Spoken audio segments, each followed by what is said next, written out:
ഇന്ത്യയിലെ പ്രധാന IT കേന്ദ്രങ്ങളായ ബംഗളൂരുവിനെയും ചെന്നൈയെയും ബന്ധിപ്പിക്കുന്ന നിർണായക അടിസ്ഥാന സൗകര്യ പദ്ധതിയായ ബംഗളൂരു ചെന്നൈ എക്സ്പ്രസ് വേയുടെ നിർമ്മാണം വീണ്ടും കാലതാമസത്തിന്റെ പിടിയിലാണെന്ന് പുതിയ റിപ്പോർട്ടുകൾ വ്യക്തമാക്കുന്നു. പദ്ധതി സമയബന്ധിതമായി പൂർത്തിയാക്കുന്നതിൽ ഉണ്ടായ വീഴ്ചകൾ മൂലം ചെലവ് കുത്തനെ ഉയർന്നു എന്നും ആശങ്ക സൃഷ്ടിക്കുന്നു. പാർലമെന്റിൽ അവതരിപ്പിച്ച കണക്കുകൾ പ്രകാരം ഈ എക്സ്പ്രസ് വേയുടെ മൊത്തം ചെലവ് ആദ്യം കണക്കാക്കിയ 7,811 കോടി രൂപയിൽ നിന്ന് 10,507 കോടി രൂപയായി ഉയർന്നിട്ടുണ്ട്.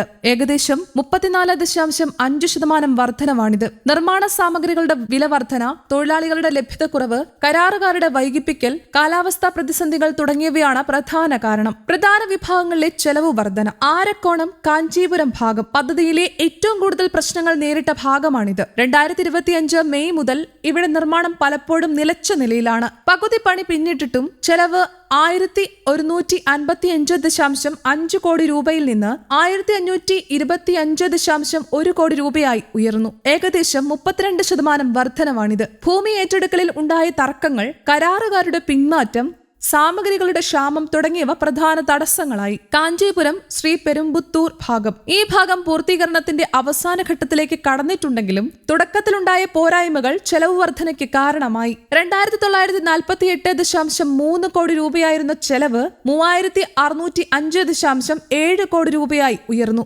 അതായത് ഏകദേശം 22% വർധനവ്. വിളനഷ്ട പരിഹാരം നൽകുന്നതിലെ വൈകിപ്പ്, മഴക്കാല തടസ്സങ്ങൾ, മണ്ണ് ലഭ്യതയിലെ കുറവ് തുടങ്ങിയവയാണ് ഇവിടുത്തെ പ്രധാന വെല്ലുവിളികൾ.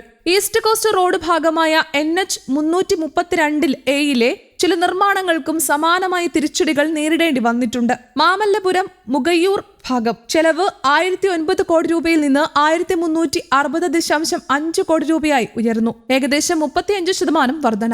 മുഗയ്യൂർ മുതൽ മരക്കാനം ഭാഗം. 825.9 കോടി രൂപയായിരുന്ന ചെലവ് 1,116.1 കോടി രൂപയായി. ഏകദേശം 35% വർധന. ഈ മേഖലകളിൽ ഭൂമി ഏറ്റെടുക്കൽ വൈകിയത്, കരാറുകാരുടെ അസഹകരണം, നിർമ്മാണ സാമഗ്രികളുടെ ക്ഷാമം, ലോജിസ്റ്റിക് പ്രശ്നങ്ങൾ എന്നിവയാണ് നിർമ്മാണത്തെ ബാധിച്ചത്. പദ്ധതി ദേശീയപാത അതോറിറ്റിയായ നാഷണൽ ഹൈവേ അതോറിറ്റി ഓഫ് ഇന്ത്യയുടെ കീഴിലാണ് നടപ്പാക്കുന്നത്. എക്സ്പ്രസ് വേ പൂർത്തിയായാൽ ബംഗളൂരു ചെന്നൈ യാത്ര സമയം 67 മണിക്കൂറിൽ നിന്ന് ഏകദേശം 34 മണിക്കൂറായി ചുരുങ്ങുമെന്ന് പ്രതീക്ഷിക്കുന്നു. 8 ലൈൻ ഗ്രീൻഫീൽഡ് ഹൈവേ ആയതിനാൽ വ്യാവസായിക വികസനത്തിനും ലോജിസ്റ്റിക്സ് മേഖലകൾക്കും വലിയ ഉത്തേജനം നൽകും. തമിഴ്നാട്ടിലും കർണാടകയിലും പുതിയ വ്യവസായ കോറിഡോറുകൾ രൂപപ്പെടാൻ സാധ്യതയുണ്ട്. പദ്ധതി ഇന്ത്യയുടെ ദക്ഷിണ ഭാഗത്തെ സാമ്പത്തിക വളർച്ചയ്ക്ക് നിർണായകമായതാണെങ്കിലും നിരന്തരമുണ്ടാകുന്ന കാലതാമസവും ചെലവ് വർധനയും വലിയ വെല്ലുവിളിയായി തുടരുകയാണ്. സമയബന്ധിത ഇടപെടലുകളും കാര്യക്ഷമമായ നിർമ്മാണ സംവിധാനവും ഇല്ലെങ്കിൽ പദ്ധതി വീണ്ടും നീളാൻ സാധ്യതയുണ്ടെന്നാണ് വിലയിരുത്തൽ. ബംഗളൂരുവിന്റെ ഗതാഗത പ്രശ്നങ്ങൾ പരിഹരിക്കുന്നതിനായുള്ള പദ്ധതികൾ പുരോഗമിക്കുകയാണ്. ടണൽ റോഡുകൾ,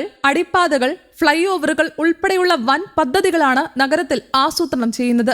ബംഗളൂരു ബിസിനസ് കോറിഡോർ ഉൾപ്പെടെയുള്ള പദ്ധതികൾ അതിവേഗത്തിൽ പുരോഗമിക്കുകയാണ്. ഇതിനിടെ ബംഗളൂരു കോർപ്പറേഷനുകളിലുടനീളം റോഡ് വീതി കൂട്ടുന്നതിനും നവീകരിക്കുന്നതിനുമുള്ള ശ്രമങ്ങൾ ആരംഭിച്ചു. 2026-27 ബജറ്റിൽ തെക്ക്, പടിഞ്ഞാറൻ, വടക്കൻ നഗര കോർപ്പറേഷനുകൾ റോഡ് വീതി കൂട്ടൽ, ജംഗ്ഷൻ എന്നിവിടങ്ങളിലെ റോഡുകളുടെ വീതി കൂട്ടും. ഗതാഗതക്കുരുക്ക് ലഘൂകരിക്കുന്നതിനും യാത്ര മെച്ചപ്പെടുത്തുന്നതിനുമായി റോഡുകളുടെ വീതി കൂട്ടുകയും നവീകരിക്കുകയും ചെയ്യും. സൗത്ത് കോർപ്പറേഷനിൽ റോഡ് വീതി കൂട്ടൽ, ഗ്രേഡ് സെപ്പറേറ്ററുകൾ, ജംഗ്ഷൻ വികസനം എന്നിവയുമായി ബന്ധപ്പെട്ട ഭൂമി ഏറ്റെടുക്കലിനായി 50.45 കോടി രൂപ വകയിരുത്തി. പ്രധാന പദ്ധതികളിൽ നൈസ് റോഡ് വരെയുള്ള ബന്നാർഘട്ട റോഡ് സാമ്പത്തിക വർഷത്തിൽ വികസിപ്പിക്കാനും തീരുമാനമായി. News desk, Kerala Kaumudi.